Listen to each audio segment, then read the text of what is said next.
नमस्कार श्रोते हो, इरा ब्लॉगिंग मराठी या यूट्यूब चॅनलवर सर्वांचे स्वागत. आजच्या व्हिडिओमध्ये आपण ऐकणार आहोत खेळ मांडला या कथेचा भाग 13. लेखिका संजना इंगळे. आई बाबा.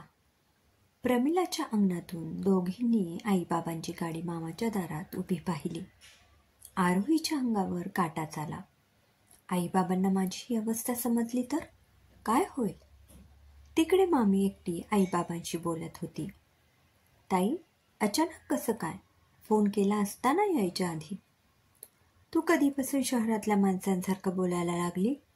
आजवर कधी कळवून आलोय का आम्ही? तसं नाही, जेवणाचा बेत केला असता ना. अगं नको, इथे एका लग्नाला आलोय आम्ही. जेवण तिकडेच करू. 15-20 मिनिटं बसतो फक्त.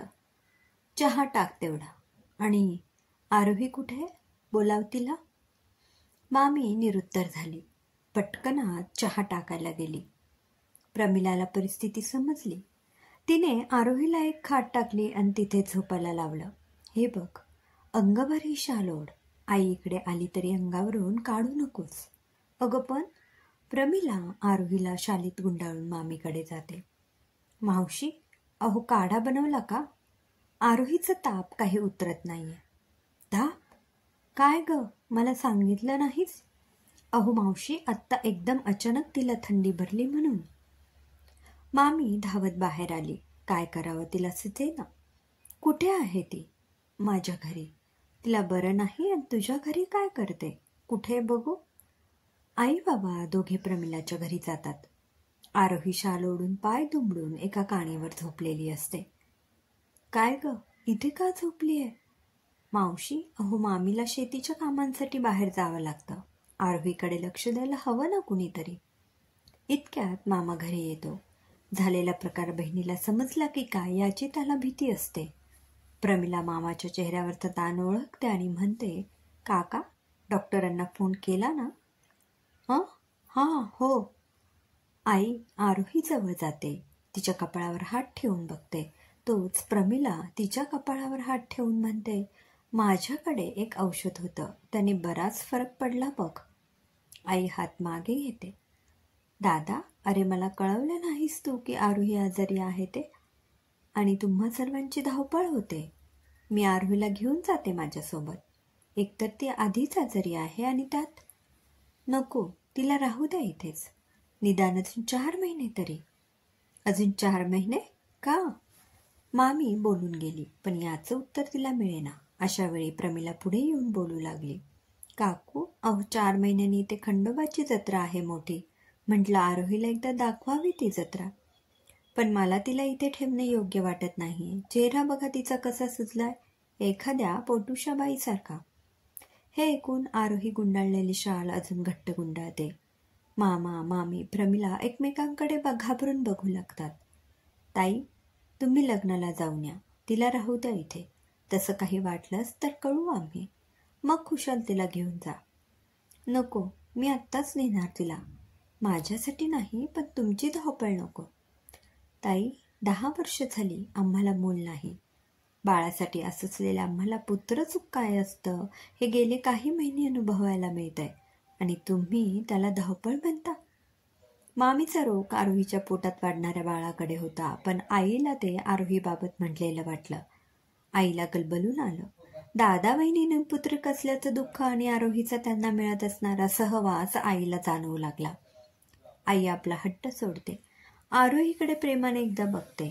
मानवपासून दूर म्हणून आरोहीला गावी पाठवलं, पण आईही तिच्या विरहाने आतून दुःखी होतीच. आपल्याला आरोही आयुष्यभर जवळ असेल, पण दादा बहिणीसाठी तरी निदान हिला इथे ठेवूया असा विचार करून आई माघारी फिरली. सर्वांचा जीव भांड्यात पडला. एक मोठं गुपित जे मामा मामी प्रमिला सागर आणि आरोही जपत होती ते आज बाहेर पडण्यापासून वाचलं. एकीकडे पुत्रसुखाची आस आणि दुसरीकडे बहिणीशी खोटं बोलतं याची सल मामाला होती, पण या दोघात मात्र पुत्रसुखाची ओढ जिंकली. पुढील महिने आरोहीची चांगली काळजी घेतली जात होती. तिला वेळेवर औषधं खाणं पिणं मिळेल याची काळजी प्रमिला घेत होती. सागर भाऊ आरोहीसाठी तिला हवं ते बाजारातून आणून देई. एके दिवशी मामा सागरला म्हणाला, आमची पाहुणी तुम्हीच दत्तक घेतली की आता. हो मग, आता आपण एका लेवलला आलो बरं का. ते कसं? आधी तुम्ही मामा होतात, आता मीही होणार. हो की रे. नुसतं हो नाही, तुमची भाची तुम्ही तुमच्याजवळ ठेवलीत, आता आमचा भाचा भाची आम्ही आमच्याजवळ ठेवणार.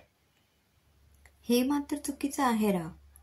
दोघांमध्ये विनोद चालू असताना प्रमिला धावतच बाहेर आली. सागर, पटकन गाडी काढ, आरोहीच्या पोटात दुखतंय. आरोहीचे दिवस भरत आले होते. मामा आणि सागरने आधीच एका गाडीची व्यवस्था करून ठेवली होती. सर्वांनी आरोहीला गाडीत बसवलं आणि सर्वजण हॉस्पिटलमध्ये गेले. आरोहीला कळा सहन होत नव्हत्या. प्रमिलाचा हात ती घट्ट पकडून होती. मामा आणि सागर धावपळ करत होते, तर दुसरीकडे मामी देवाचा धावा करत होते. आरोहीला आत घेण्यात आलं. तासाभरात बाळाचा रडायचा आवाज आला आणि सर्वांचं लक्ष बाळाला घेऊन येणाऱ्या नर्सकडे लागलं. नर्स बाळाला घेऊन बाहेर आली. अभिनंदन, मुलगी झाली आहे. सर्वांनी बाळाकडे डोळे भरून पाहिलं. दुसरी आरोहीच होती ती. नाजूक डोळे, नाजूक ओठ, गोरापान रंग. डोळे बंद ठेवूनच ती हसू लागली. तेव्हा मात्र सर्वांच्या हृदयात स्पंदनं झाली. मामीला तर आपलं मूल जन्माला आलं याचाच आनंद झाला होता. मामीने बाळाला हातात घेतलं. इतके दिवस सहन करत आलेली वांझोटेपणाची ओटी आज देवाने भरली होती.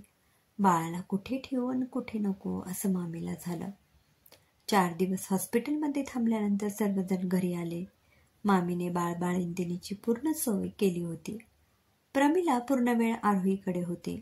प्रमिला आता मामीच्या घरातली कामं आटपत असे, कारण मामी पूर्ण वेळ बाळाच्या आसपास असे. मामा मामी दोघेही आई बाबा झाल्यासारखे खूप आनंदी होते.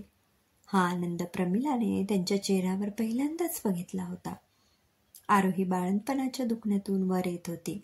बाळासाठी ती असलेली असायची. मामी केवळ पाजण्यापुरती आरोहीजवळ बाळाला आणे, नंतर पुन्हा घेऊन जाईल. प्रमिला सगळं बघत होती. तिला भविष्यात येणारं वादळ दिसू लागलं. आरोही कितीही म्हटलं तरी आई होती. आपल्या बाळाचा विरह तिला सहन होत नसे, पण मामा मामीशी आधीच बोलणी केलेली की हे बाळ मामा मामीला देण्यात येणार. मामा मामी त्याच बोलणीनुसार बाळाला आपलंसं करत होते. आरोहीचा जीव मात्र आता ते तुटत होता. ज्या मामा मामीमुळे हे बाळ या जगात आलं त्यांचे उपकार एकीकडे आणि दुसरीकडे आईची ममता. प्रमिलाला याचंच भय होतं आणि ते खरं ठरलं. एकदा मामी शेतात गेली असता बाळ रडायला लागलं. काही केल्या शांत होईना. काही वेळाने मामी आली आणि जेव्हा तिने बाळाला छातीशी धरलं तेव्हा कुठे बाळ शांत झालं.